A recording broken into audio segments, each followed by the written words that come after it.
Hey, props going out real quick to Jeff Benton and Chris Jordan as they both cashed in on Sunday with major wager releases. Benton, his third 100 dime max wager winner in 3 days as he scored with the Colorado Rockies over Atlanta.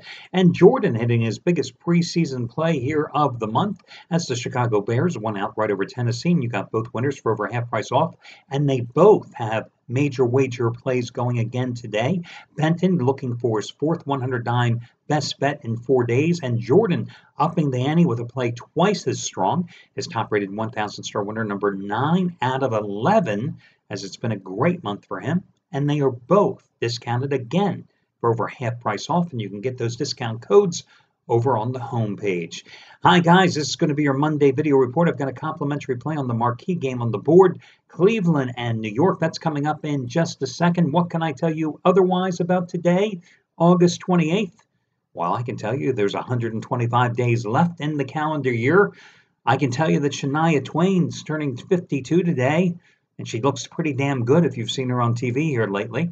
I can also tell you on a more serious note that when you consider all the trouble and turmoil we have seen going on here in society here of late, it has to make you wonder, because on this day, 1963, Martin Luther King, in front of an estimated 250,000 people, standing in front of the Lincoln Memorial in Washington, D.C., gave his famous I Have a Dream speech. And you have to wonder how much has changed in 54 years. Maybe not much, considering all that's been going on. 5 years later, Democratic National Convention in Chicago, Vietnam War at its height. You had protesters assembling on Michigan Avenue outside of the convention. Originally, nonviolent protest, but suddenly you had Mayor Richard Daley calling in 15,000 police officers, and then another 20,000 troops, etc., being called in. And then you had mass riots breaking out. You had police beating up the protesters. You had gassings taking place. That was outside. Then on the floor of the National Convention, the Democratic National Convention, you had skirmishes breaking out there among delegates, reporters being beaten up.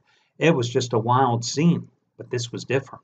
This was being nationally televised in the homes across America, and it really changed the thinking about the war, because suddenly people were sitting there in their homes, sitting there eating dinner, watching from their living rooms, seeing what was going on. Because the Vietnam protests, people were picking up the newspapers, seeing on their evening news, seeing these little clips about the protests being held in Berkeley, the students protesting here and there.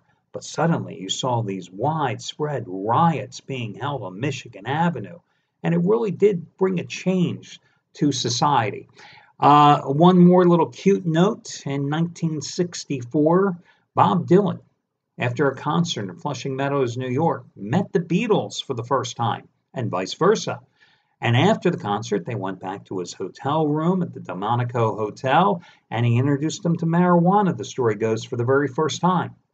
Yep, and he was surprised, because the story goes, listen, I can only report what I read, okay? The story goes, and he was surprised, because he thought in their song, I Want to Hold Your Hand, that they were singing I Get High.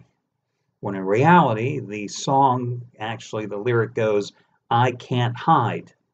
But there you go. Maybe if Dylan doesn't turn them on to marijuana, maybe they don't get into all the other stuff. Maybe we don't have Magical Mystery Tour. Maybe we don't have Sgt. Pepper's. Who knows? But there you go.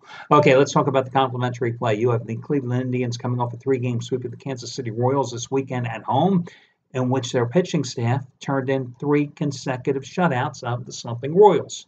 And the amazing thing is, Corey Kluber didn't pitch in any of them, and Corey Kluber has just been on fire. This is a guy who's just been amazing since he came off the disabled list almost 3 months ago. 4-1 with a 1.89 earned run average in the month of August. Since the All-Star break, 8 starts, 2.43 earned run average, and a 5-1 outing. Now, he's coming off a loss in his last start. It wasn't his fault. All he did in 7 2/3 innings against the Red Sox, struck out 12 and gave up 2 runs on 4 hits. One of his outstanding starts in the month of August came back on the 3rd, in which he threw 106 pitches, went the distance, a three-hitter, allowed just one run, struck out 11 Yankees in that home victory and walked just one. Lifetime, six starts against the Yankees, 4-1 in them with a 1.71 earned run average.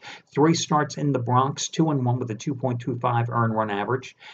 Luis Severino is going for the Yankees, and he has pitched very well here of late as well. Since the All-Star breaks, he's made 8 starts. He's 6-1 with them in a 2.16 earned run average. He pitched August 6th in that series. It was a 4-game series at Cleveland. Yankees 1-2, Indians 1-2, the game that Severino pitched. He pitched well, 6 2/3 innings, 1 run on 2 hits. The one thing, though, that I found kind of interesting in looking at the splits for the Yankees hurler is that at home, he's made 11 starts, 5-4 with a 4.14 earned run average. On the road, he's pitched much better.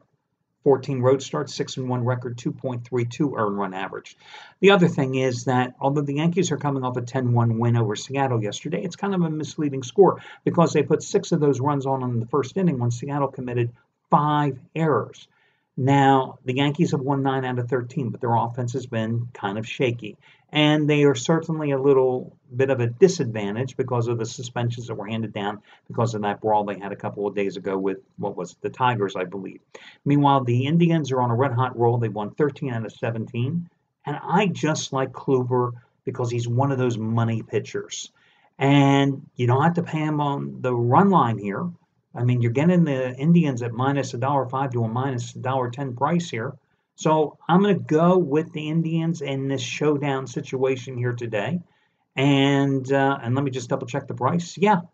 And wow, I'm kind of surprised here. I'm just looking at the price. And since I handicapped this game here a few hours ago, it's now 10:15 Eastern time when I'm actually doing this video report, which isn't really 10:15 Eastern time because I'm actually in Chandler, Arizona here. So it's actually 7:15 in the morning for me. And I handicapped this game at about 4 o'clock in the morning Phoenix time. And at that time, Cleveland was actually a 110 favorite. And I now see the Yankees are actually a 110 favorite at this point. So I'm kind of surprised at this price. Again, Cleveland dirt cheap. And I like the Indians as your complimentary play.